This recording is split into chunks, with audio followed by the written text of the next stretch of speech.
Channel को subscribe करना ना भूलें और हमारे ताज़ा वीडियो सबसे पहले देखने के लिए बेल आइकन को दबाएं।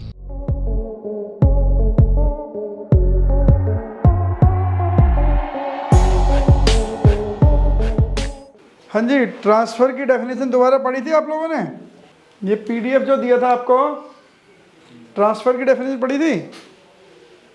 ट्रांसफ़र अंडर कैपिटल गेन क्या होता है? ट्रांसफ़र मीन इंक्लूड्स, ट्रांसफ़र में क्या क्या चीज़ शामिल हैं? Asset converted into stock. In trade. अच्छा, capital asset converted into stock in trade. और transfer includes sale. of any immovable property. क्या चीज़ दोबारा बोलो? Transfer of any immovable property. नहीं तो ट्रांसफ़र में, ट्रांसफ़र का मतलब क्या है? ट्रांसफ़र ऑफ इमूवेबल प्रॉपर्टी, ठीक है। Transfer includes sales, exchange, relinquishment, extinguishment, conversion of stock into capital asset into stock in trade, ये चीज़ें थी ना। तो ट्रांसफ़र में, हाँ, ट्रांसफ़र की डेफिनेशन कहाँ पे कवर थी? सेक्शन 2 क्लॉज 47 में डेफिनेशन, ठीक है। अब वहाँ पे क्या था? कैपिटल गेन, देखो वहाँ पे क्या है? कैपिटल, सेक्शन 45 क्या कहता है? Capital gain arises on transfer of capital assets during the previous year और effected during the previous year. जो पिछले साल में आपने कोई कैपिटल एसेट ट्रांसफर करी है उसके ऊपर एनी, सेक्शन 45 स्टार्ट होता है, एनी प्रॉफिट और gain arises on transfer of capital assets affected during the previous year. जो पिछले साल में आपने कोई कैपिटल गेन को ट्रांसफर किया होगा, उस जो कैपिटल एसेट ट्रांसफर की होगी उसके ऊपर जो प्रॉफिट या गेन आएगा वो कहाँ टैक्सेबल होगा? कैपिटल गेन के अंदर। उसका मतलब टैक्स ट्रीटमेंट निकालने के लिए क्या करना पड़ेगा? उसकी टैक्सेबल इनकम निकालने के लिए कैसे निकाला जाएगा? कैपिटल गेन के प्रोविजन के हिसाब से। तो हमने वहाँ देखा कि सबसे पहले क्या केस था? एनी प्रॉफिट और गेन अराइजेज ऑन ट्रांसफर। तो हमें चाहिए था ट्रांसफर का मीनिंग। ट्रांसफर का मीनिंग आता है कि ट्रांसफर में सेल भी इंक्लूड है, बार्टर भी इंक्लूड है, एक्सचेंज भी इंक्लूड है, relinquishment, extinguishment, conversion of capital asset into stock in trade, ये सारी चीजें कहाँ पे कवर थी? सेक्शन 2 सबसेक्शन 40, सेक्शन 2 क्लॉज 47 में। सेक्शन 2 क्लॉज 47 हम पढ़ चुके थे। ट्रांसफर का मतलब आ गया था। अब डेफिनेशन को आगे ले जाते हैं, ठीक है। On transfer of capital asset, अब हमें क्या चाहिए थी? कैपिटल एसेट क्या चीज़ है? देखो जब हम सैलरी पढ़ रहे थे उसका चार्जिंग सेक्शन बता रहा था कि सैलरी में क्या क्या आएगा, है ना। सैलरी में क्या क्या था? Salary, bonus, commission, retirement benefit, है ना, जिसमें पेंशन, ग्रेजुटी सब आता है, लीव एनकेसमेंट आता है, अलाउंसेज, परक्यूजिट, सब सैलरी के अंदर कवर थे। हाउस प्रॉपर्टी के अंदर क्या था? रेंट रिसीव्ड और रिसीवेबल, यानी कि ग्रॉस एनुअल वैल्यू उसके ऊपर टैक्सेबल थी। पीजीबीपी में क्या था? सेक्शन 28 के अंदर 10 चीज़ें दी थी, 10 तरह की इनकम पीजीबीपी में टैक्सेबल थी। वो उन 10 तरह की इनकम आएंगी तो पीजीबीपी में टैक्सेबल होंगी। अब कैपिटल गेन कह रहा है कैपिटल एसेट क्या क्या है? तो property of any kind held by an SSC whether, हम आ गए सेक्शन 2 क्लॉज 47 में। सेक्शन 2 क्लॉज 47 बोलता है कि, सेक्शन 2 क्लॉज 14 बोलता है कि कैपिटल एसेट क्या चीज़ है? कैपिटल एसेट मीन्स, अगर आपको कैपिटल एसेट पता लग जाएगी तो कैपिटल गेन तभी निकाल पाओगे ना। अगर दिन में रोज कई सारी चीज़ें बिक रही हैं तो हर चीज़ एसेट ही तो है। स्टॉक क्या होता है? अगर अकाउंटिंग की भाषा में देखोगे तो जो स्टॉक होता है वो क्या चीज़ होती है? बिजनेस में जो स्टॉक होता है वो क्या चीज़ होती है? बैलेंस शीट में कहाँ रखते हैं हम स्टॉक को? एसेट्स में, यानी कि वो भी एसेट है। तो क्या स्टॉक अगर मैं बेच रहा हूं तो स्टॉक को सेल कर रहा हूं, it is included in transfer और नॉट? है ना। अगर मैंने स्टॉक सेल करा है तो इट इज एज पर 2 section 2 sub clause 47, as per section 2 clause 47 it is a transfer. तो क्या इस पे कैपिटल गेन लगना चाहिए?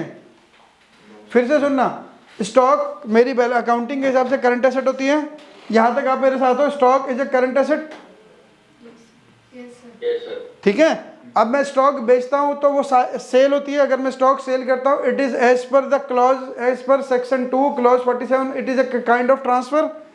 तो यानी कि मैं स्टॉक ट्रांसफर कर रहा हूं तो कैपिटल गेन आना चाहिए? नहीं आना चाहिए। क्यों नहीं आना चाहिए? क्योंकि वो कैपिटल एसेट नहीं है मेरी, है ना। क्यों नहीं आना चाहिए? क्योंकि वो मेरी कैपिटल एसेट नहीं है। आप समझ रहे हो?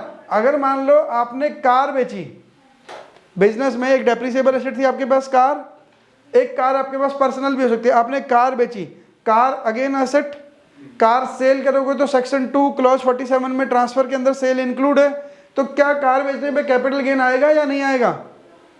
सर वो स्टॉक तो नहीं है ना हमारा। हाँ स्टॉक नहीं है, फिर आएगा। फिर आएगा। अच्छा चलो अभी चलते हैं, अब नीचे कर दिया, थोड़ी देर पढ़ा तो आपने होगा नहीं, इसलिए मैं नीचे कर देता हूँ, कोई बात नहीं। अच्छा दूसरी चीज़, आपने घर का फर्नीचर बेचा, ध्यान से सुनना, घर का पुराना फर्नीचर या नया फर्नीचर, फर्नीचर लाए थे, आपके रूम के हिसाब से सेट नहीं हो रहा, आपके रूम की सुंदरता को बढ़ाने की जगह बेकार कर रहा है, आपने नया का नया फर्नीचर बेच दिया। 1 लाख का लाए थे, 90,000 का बेच दिया, या 1 लाख का लाए थे, पहले ही पड़ोसियों को बोला था 1,25,000 का लाए हैं, ठीक है।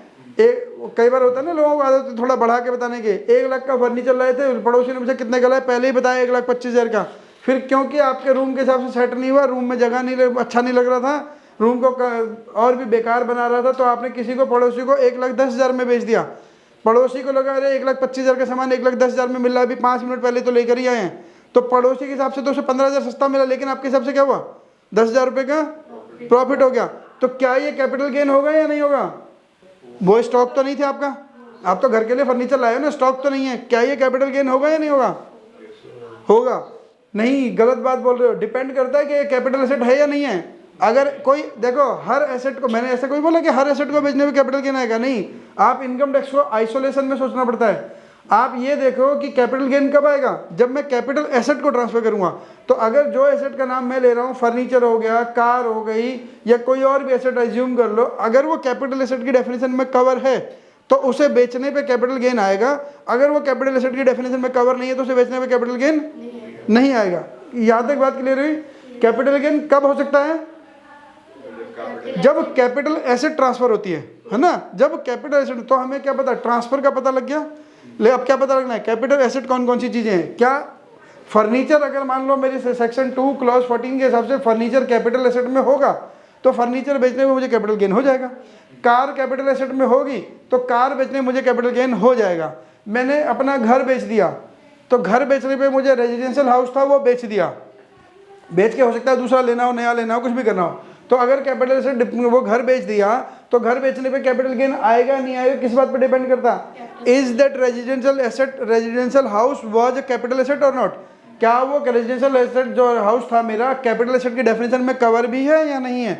आपने घर में कोई ज्वेलरी रखी थी, बेच दी, क्यों? क्योंकि आपको उससे बढ़िया वाली नए डिजाइन की बनवानी है, पुरानी वाली बेच दी, नया वाला स्टॉक जब आएगा तब बनवा लेंगे, या आपको कोई और पैसे का कुछ और यूज करना था, आपको मकान खरीदना था, कोई बिजनेस शुरू करना था, तो आपने वो ज्वेलरी बेच दी। क्या वो ज्वेलरी बेचने पे कैपिटल गेन आएगा या नहीं आएगा? तो वो किस पे डिपेंड करता है, if jewellery is covered under section 2 clause 14, अगर ज्वेलरी सेक्शन 2 क्लॉज 14 की डेफिनेशन में कवर है तो कैपिटल गेन हो जाएगा, अगर कवर नहीं है तो कैपिटल गेन नहीं होगा। तो हमारे लिए सबसे इंपॉर्टेंट काम क्या हो गया कि कौन सी चीज कैपिटल एसेट है, कौन सी चीज कैपिटल एसेट नहीं है।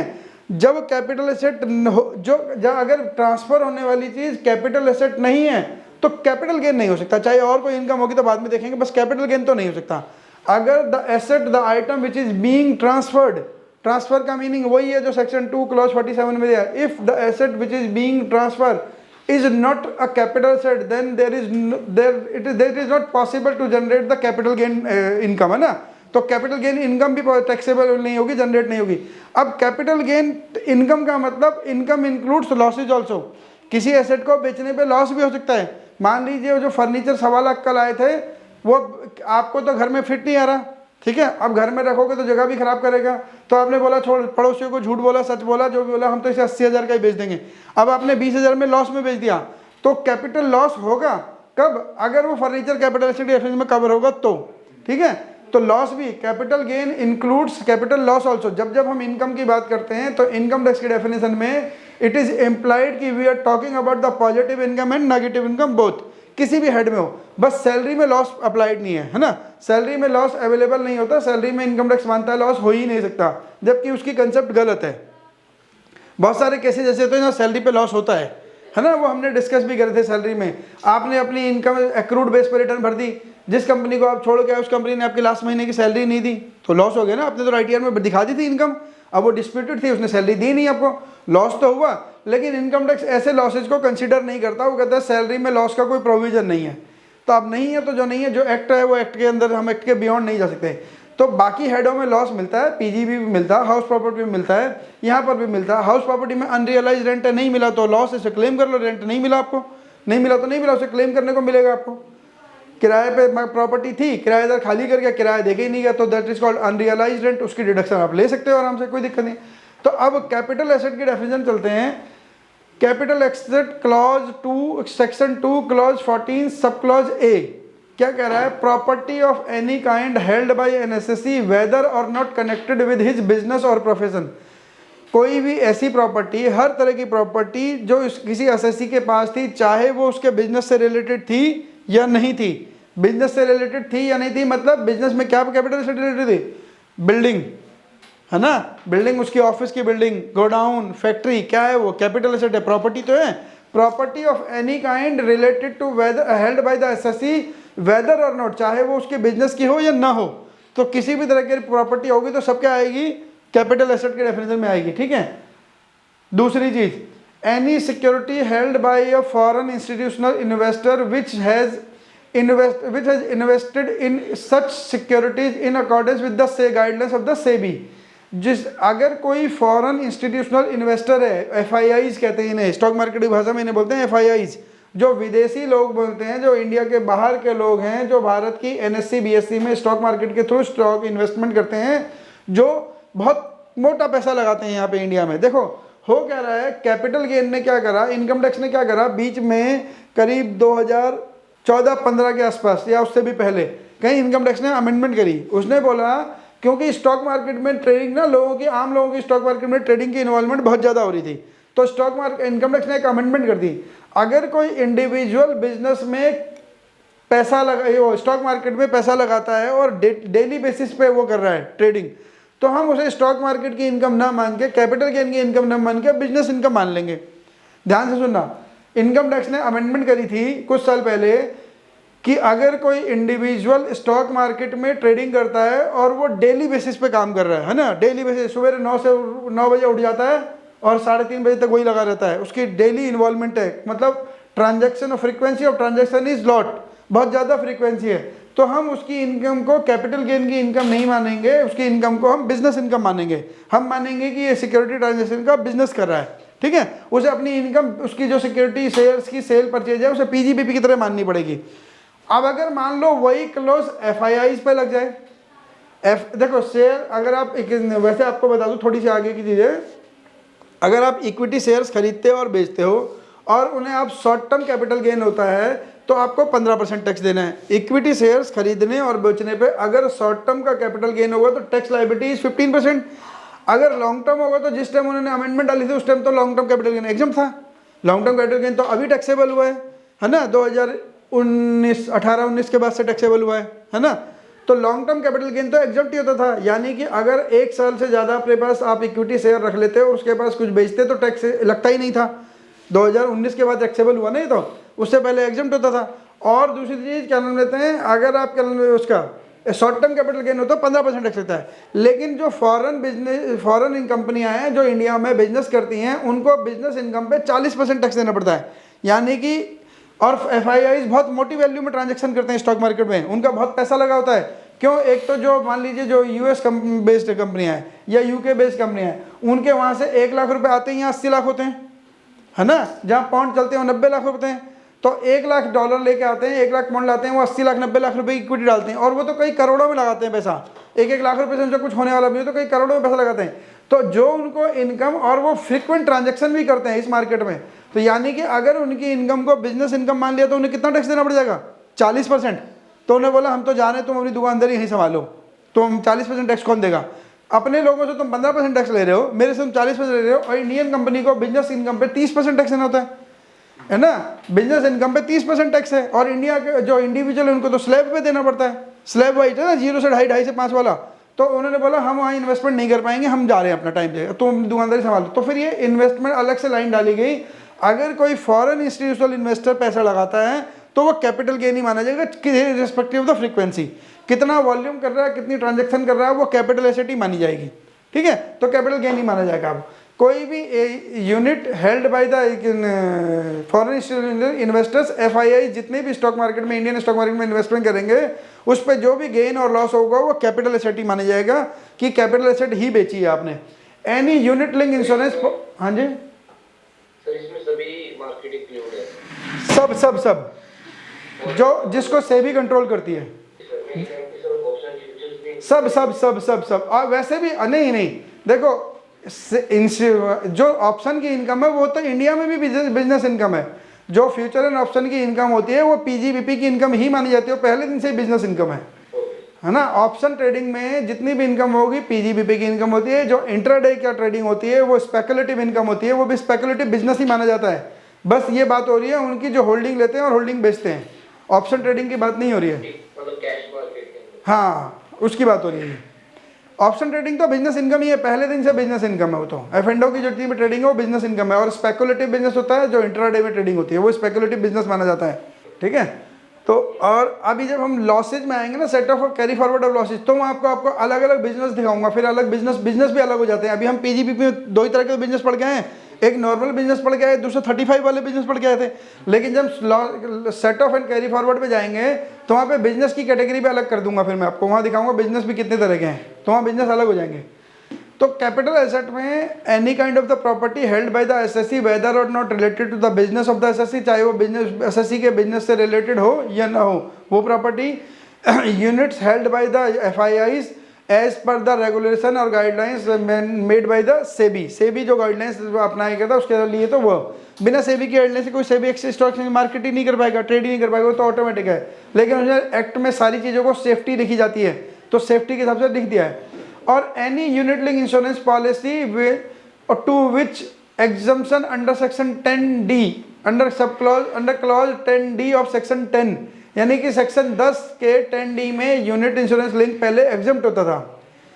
यूलिप की पॉलिसी पे टैक्स पहले एग्जम्प्ट होता था, अगर आप यूलिप लेते हो तो टैक्स एग्जम्प्ट होता था। लेकिन उन्होंने फरवरी 2021, हाँ अगर मुझे सही याद है तो 1 फरवरी 2021 से यूनिट लिंक के एक सर्टेन अमाउंट के बाद वो टैक्सेबल कर दिया।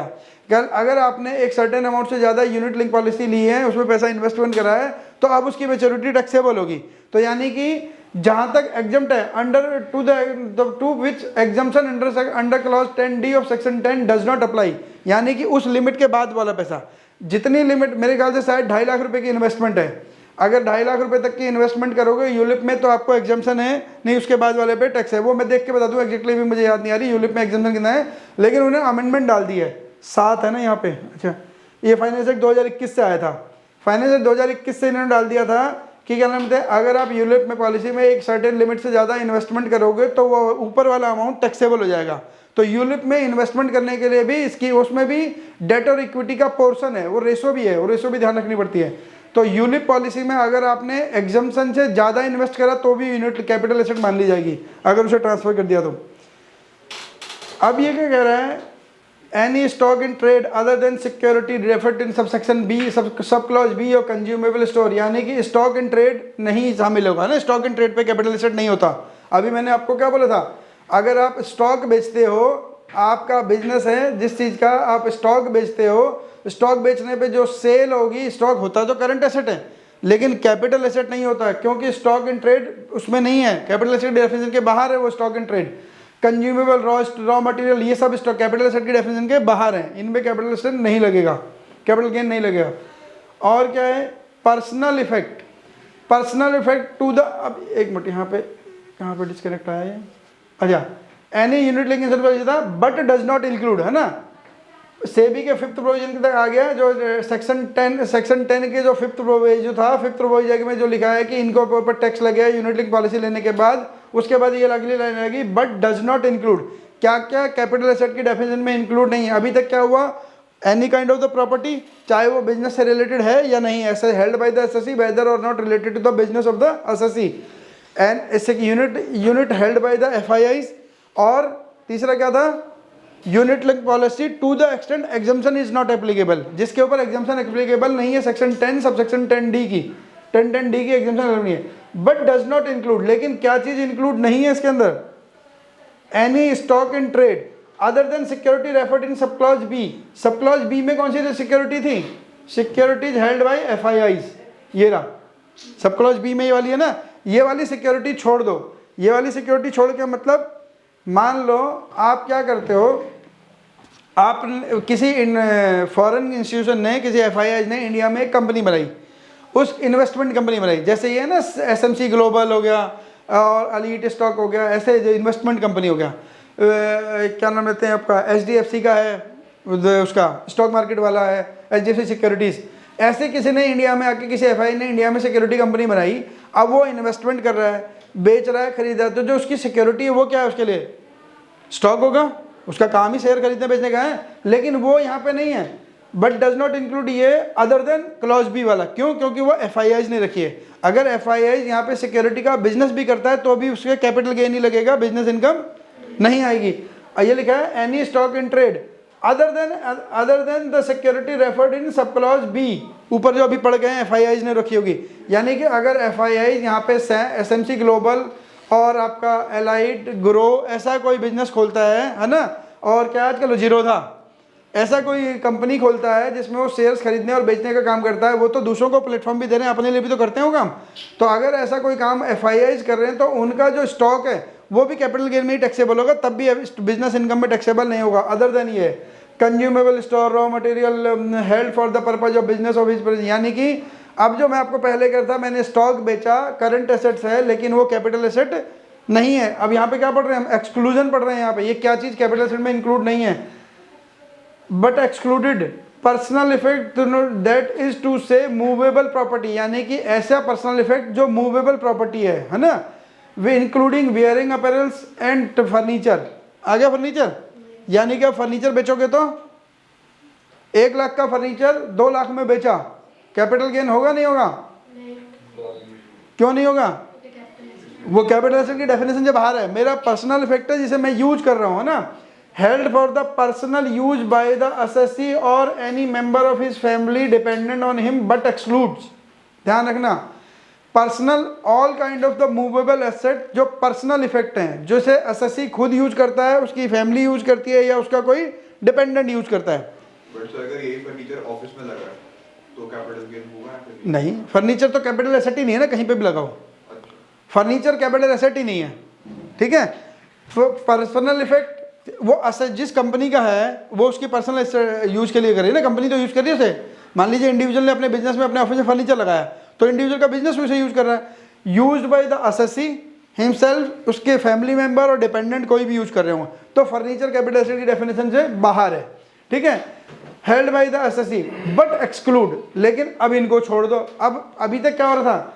एक्सक्लूड उसने बोला था any kind of the property security held by the FIIs और यूनिट लिंक जिनके ऊपर 10(10)D की एग्जम्पशन नहीं लगती है, वो सारे कैपिटल एसेट हैं। फिर उसने बोला था लेकिन इसमें स्टॉक एंड ट्रेड शामिल नहीं है।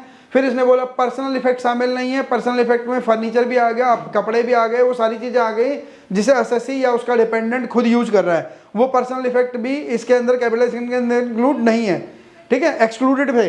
अब लेकिन ये जो पर्सनल इफेक्ट है ये कैपिटल एसेट में दोबारा से आ गए, अब ये इंक्लूड हो गए बट एक्सक्लूड्स। क्या यहाँ तक हम एक्सक्लूजन पढ़ रहे थे? बात समझ आ रही है? हेलो, एक्सक्लूजन इंक्लूजन समझ आ रहा है क्या हो रहा है? पहले मैंने सब क्लॉज ए पढ़ा 45 का, उसका 14 का, फिर सब क्लॉज बी पढ़ा। ए में प्रॉपर्टी थी, बी में FIIs की सिक्योरिटी थी, डी में यूनिट लिंक की इंश्योरेंस वो थी, यूनिट लिंक थे जो यूनिट पॉलिसी में आप इन्वेस्टमेंट करते हो। फिर उसने बोला लेकिन ये स्टॉक एंड ट्रेड शामिल नहीं होगा। फिर उसने बोला इंडिविजुअल के पर्सनल इफेक्ट भी शामिल नहीं होंगे, लेकिन इंडिविजुअल के पर्सनल ये वाले इफेक्ट जो 6 चीज़ों के नाम लिए जा रहे हैं ये कैपिटल एसेट हैं अगेन से। कौन कौन से? ज्वेलरी, ठीक है, archaeological collection, drawing, painting, sculptures, any work of art, ये 6 चीज़ें कैपिटल एसेट में हैं। अब कैपिटल एसेट में क्या क्या चीज़ हो गई ये बता दो, इंक्लूडिंग एक्सक्लूडिंग छोड़ दो। अब कैपिटल एसेट में क्या क्या शामिल हो गई? नहीं, शुरू से 14A से चालू करो, ठीक है। Any kind of the property, ठीक है। FIIs के लिए वाला held security held by the FIIs, ठीक है। Unit link policy excluding the on which the exemption under section 10(10)D is claimed, है ना, जिनके ऊपर 10(10)D की एग्जम्पशन क्लेम की है, उसके अलावा वाली, उससे ज़्यादा वाली जो है वो हो गई और पर्सनल इफेक्ट कौन से, jewellery, archaeological, painting, sculpture, drawing, any work of art, ये 6 चीज़ें भी अब कैपिटल एसेट हैं। यानी कि अगर आप ज्वेलरी बेचोगे तो कैपिटल गेन लगेगा। इसलिए मैंने आपके अपने एग्जाम्पल में ज्वेलरी बेची थी, नहीं बेची थी, मैंने फर्नीचर बेच दिया था, कार बेच दी थी, तो कार आई अभी तक? यानी कि कार बेचोगे तो कार बेची थी ना अभी एग्जाम्पल शुरू में, तो कार बेचने में कैपिटल गेन है? नहीं है। एक्सप्रेसली लिखे नाम उसने, यही 6 नाम है। कार भी तो मूवेबल पर्सनल एसेट होती है ना, कार भी मूवेबल पर्सनल एसेट ही तो होती है, लेकिन कार नहीं है यहाँ पे, कैपिटल एसेट नहीं। तो कार पे कैपिटल गेन मत लगा देना। पता लगा कि मर्सिडीज बेची थी तो मर्सिडीज बेच के कार कैपिटल गेन आ गया, या वैगनर बेची तो कैपिटल गेन नहीं आएगा, ऐसा नहीं है। कार कैपिटल एसेट है ही नहीं, कार को बेचने पे कैपिटल गेन कभी आएगा ही नहीं, है ना, चाहे कितने की बेचो, फायदे में बेचो नुकसान में बेचो। देखो इनकम टैक्स ने क्या सोचा, उसने अलग दिमाग लगा रखा है। अब मैंने आपको क्या बोला, शुरू में बोला कैपिटल गेन का मतलब कैपिटल लॉस भी है, ये बात समझ आ रही है?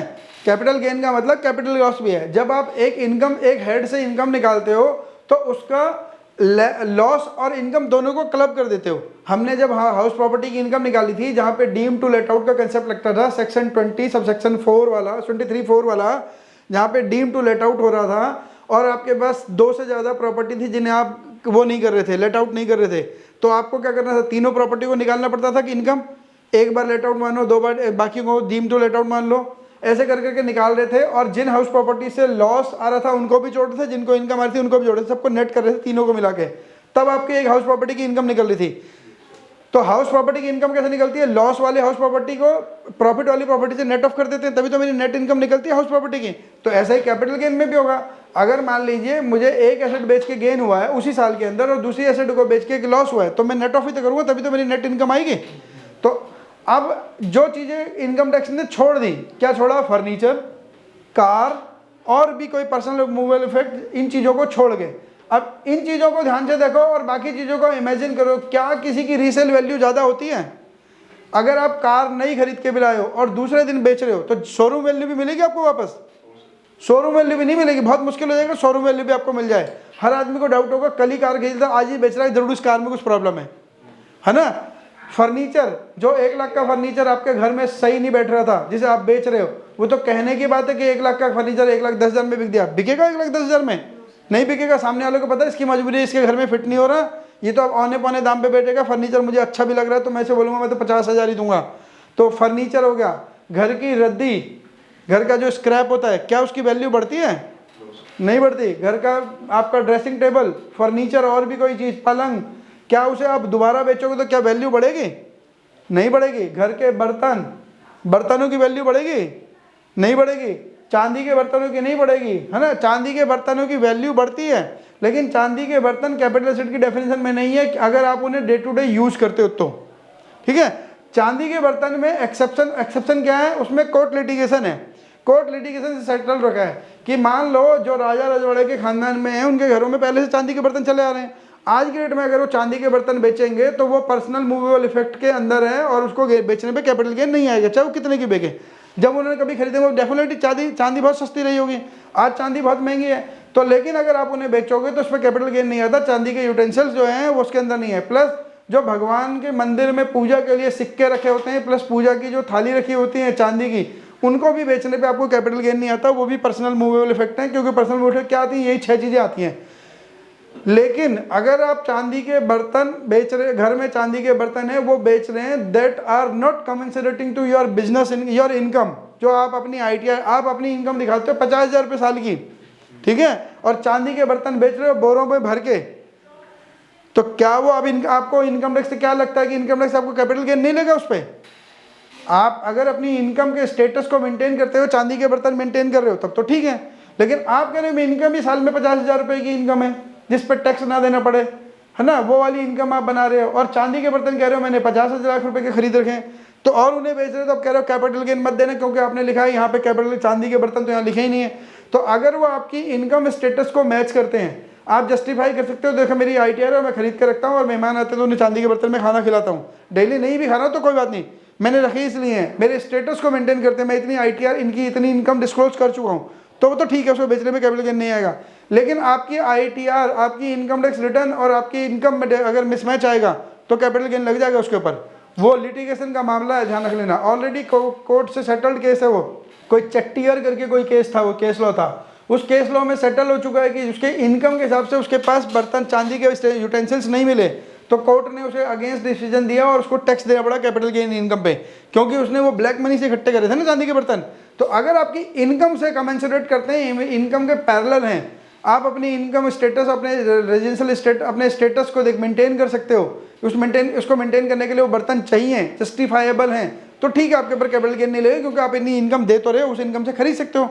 लेकिन आप वो जैसे अभी वो मिला था ना, ये पिछले साल यूपी में वो उसका गुटखा व्यापारी बजाज के स्कूटर में घूम रहा था और कई 400 करोड़ 300 करोड़ उसके घर मिले थे। तो ऐसे आदमी को क्या लगता है इनकम टैक्स छोड़ेगा? नहीं छोड़ेगा ना। तुम बजाज के स्कूटर में घूमो, पैदल घूमो, लेकिन तुम्हारे घर में 400 करोड़ रुपए कैश मिल रहा है और तुम कह रहे हो इनकम नहीं है, तो कैश कहाँ से आया वो? तो ऐसे लोगों के साथ कोई वो नहीं है, लेकिन वैसे जनरली ठीक है, मैं छूट जाएगा पे। अब ज्वेलरी का मतलब क्या क्या है? ऑर्नामेंट। देखो ज्वेलरी में मतलब यही नहीं है कि गले में आप हार पहनोगे, अंगूठी पहनोगे, कड़ा पहनोगे, वही ज्वेलरी नहीं है। ज्वेलरी की डेफिनेशन वास्ट है। ज्वेलरी की डेफिनेशन वास्ट होने के पीछे कोर्ट के बहुत सारे प्रोनाउंसमेंट हैं, कोर्ट के डिसीजन हैं, कई सारे लोगों ने इस ज्वेलरी के वर्ड का गेम खेला हुआ है, ठीक है। तो ornament made of gold, silver, platinum और एनी अदर प्रेशियस मेटल और any alloy containing one or more such precious metal.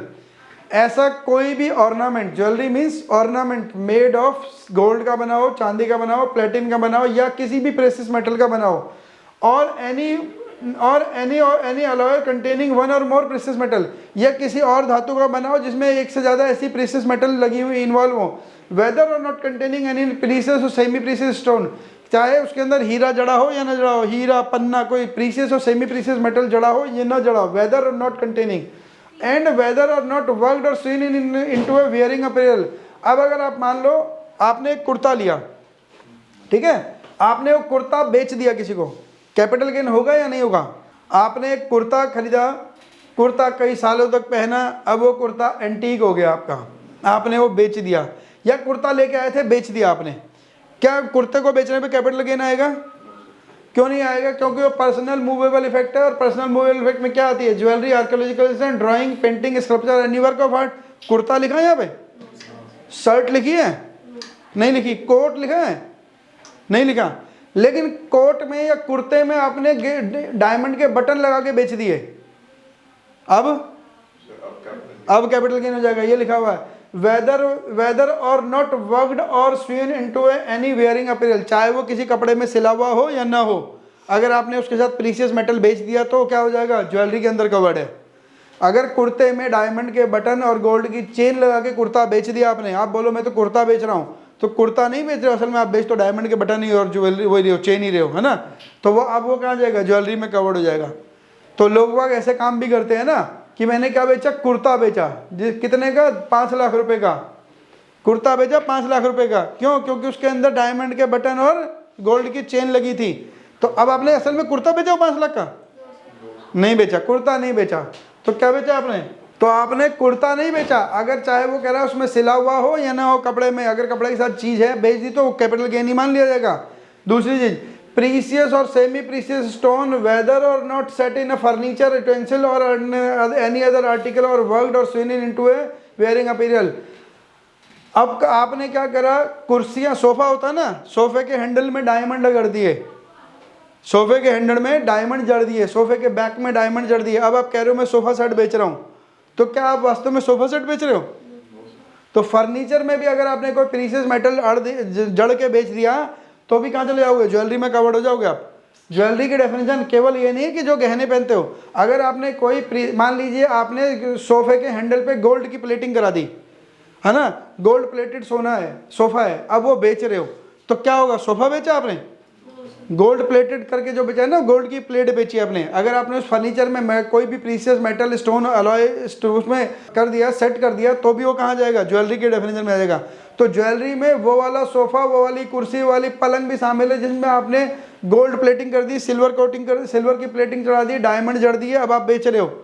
तो जैसे वो आजकल वो अनंत अंबानी की घड़ी चल रही है ना, कि उसकी कितने करोड़ की घड़ी है, उसमें क्या है? डायमंड ही तो लगे हैं। कल को अनंत अंबानी क्या कहते हैं? तो घड़ी है, मेरी पर्सनल ओपिनियन है, अनंत अंबानी वो घड़ी बेचेगा तो क्या आपको क्या लगता है? कैपिटल गेन लगेगा नहीं लगेगा?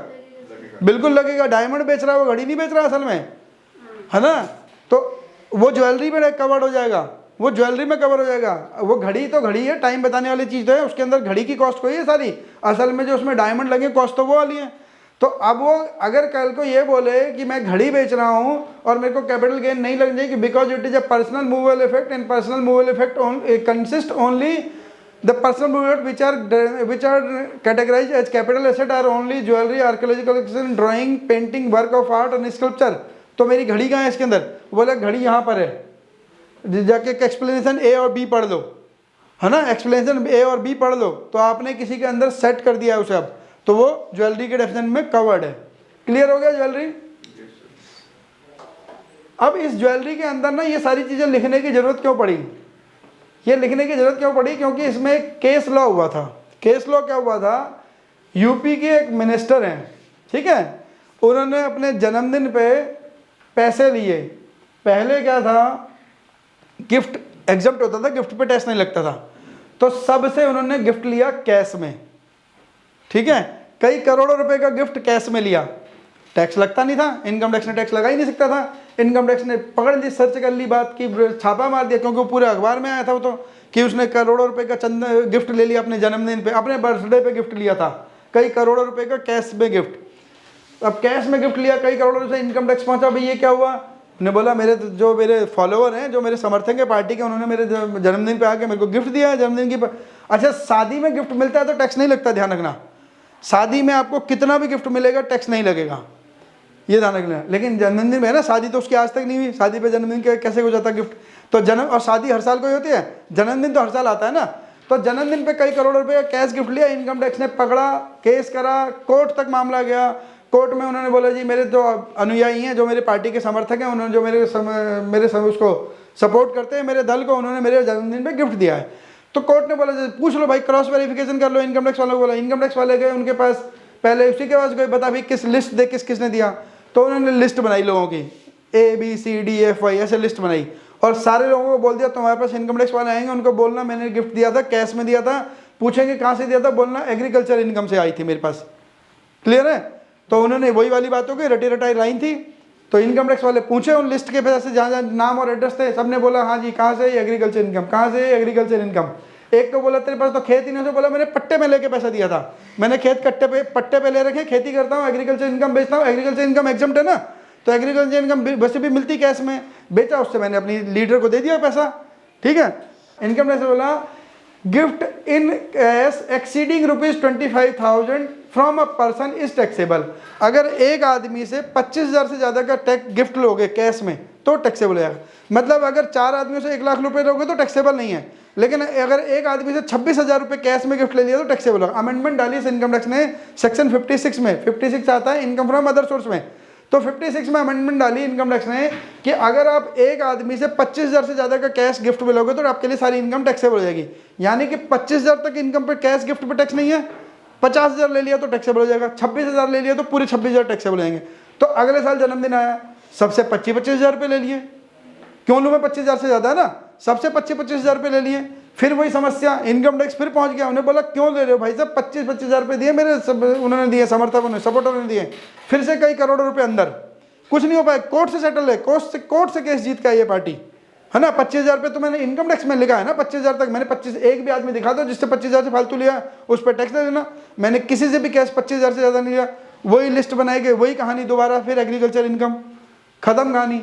फिर इनकम टैक्स ने अमेंडमेंट डाली कि gift in cash exceeding ₹50,000 from 1 or more person, एक या एक से ज़्यादा आदमियों से अगर आपने 50,000 से ज़्यादा ले लिया टैक्स लग जाएगा। यानी कि अब अगर मैं 2 आदमियों से मिलकर 51,000 रुपये ले लूँ तो मेरे लिए क्या होगा, पूरे 51,000 टैक्सेबल। पहले क्या लिखा था, एक आदमी से 25,000 रुपये तक का टैक्स कैश गिफ्ट लोगे तो टैक्स नहीं लगेगा।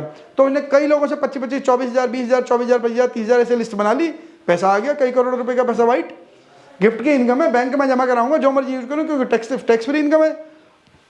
अमेंडमेंट डाली उसके बाद दोबारा इनकम टैक्स ने any sum received in exceeding ₹50,000 from 1 or more person in during the previous financial shall be taxable under income from other sources. यानी कि अगर आप एक या एक से ज़्यादा लोगों से मिलकर फ्रॉम एनी इंडिविजुअल, अच्छा वो है any individual receives any sum exceeding ₹50,000 from one or more individual in cash, एक या एक से ज़्यादा आदमी से अगर आप कैश में 50,000 से ज़्यादा ले लोगे ड्यूरिंग द प्रीवियस ईयर तो आपके लिए पूरा पैसा टैक्सेबल हो जाएगा। यानी कि अगर मैं अब 10 लोगों से 11,000 हज़ार रुपये ले लूँ तो कितने हो जाएंगे मेरे पास? 1,10,000, तो सारा का सारा पैसा टैक्सेबल। अगर मैंने 5 लोगों से 11,000 हज़ार रुपये ले लिए, कितने हो गए? 55,000, तो पूरे के पूरे पैसे टैक्सेबल। अब यानी कि मैं एक साल में एक आदमी से 50,000 से ज़्यादा तो टैक्स ले ही नहीं सकता, कैश में नहीं ले सकता। और चेक से गिफ्ट कौन देगा मुझे? चेक से कोई गिफ्ट कोई देता है? जो चेक से गिफ्ट देगा उसकी पैसे, उसकी इनकम भी तो ब्लैक हो जाएगी, उसकी तो वाइट की इनकम वाइट खत्म हो जाएगी। मान लो अगर आपने किसी को 5 लाख रुपए का गिफ्ट दे दिया तो आपकी बैंक से 5 लाख रुपए चले गए ना, उसकी इनकम टैक्स फ्री हो जाएगी, उसकी इनकम का जो होगा होगा, लेकिन आपके तो वाइट के 5 लाख चले जाएंगे। तो ब्लैक मनी को वाइट करने का तरीका था छोड़ दिया, तो इनकम टैक्स ने अमेंडमेंट डाल के वो काम खत्म कर दिया। यानी कि आप 50,000 से ज़्यादा कैश ले ही नहीं सकते, कुछ भी हालत में नहीं ले सकते। तो अगेन लोगों ने, जो थिंक टैंक के टैक्स प्लानर ने, उन्हें बोला एक काम करो, तुम वो ले लो, ज्वेलरी ले लो, ठीक है। ज्वेलरी में मुकुट लिया गया, मुकुट यहाँ पे था ही नहीं, ये वाली डेफिनेशन नहीं, वो फिक्स मेटेरियल, उसमें मेटल में फिक्स था, अलॉय था, ये वाला है ना जो एनी प्रीशियस मेटल कंटेनिंग, ये वाला, ये वाली लाइन नहीं थी, एक्सप्लेनेशन ए और बी थी नहीं।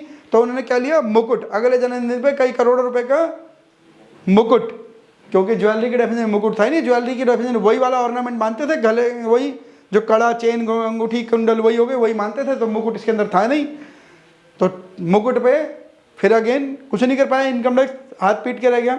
इनकम टैक्स ने ज्वेलरी की डेफिनेशन को थोड़ा सा वाइड और कर दिया, ठीक है, कुछ चीज़ें और डाल दी। तो अब अगले साल फिर देखो, अरे रियल फैक्ट है, मैं कहानी नहीं बना रहा हूँ, कि हर साल ऐसा हो रहा था वहाँ पे। ये इंडिया की बात है, कहीं दूसरे देश की बात नहीं है, ऐसा ही हो रहा था। अगले साल क्या हुआ? अब तो भाई ज्वेलरी के अंदर मुकुट भी कवर हो गया, मुकुट तो ले नहीं सकते आप, अब क्या करा जाए?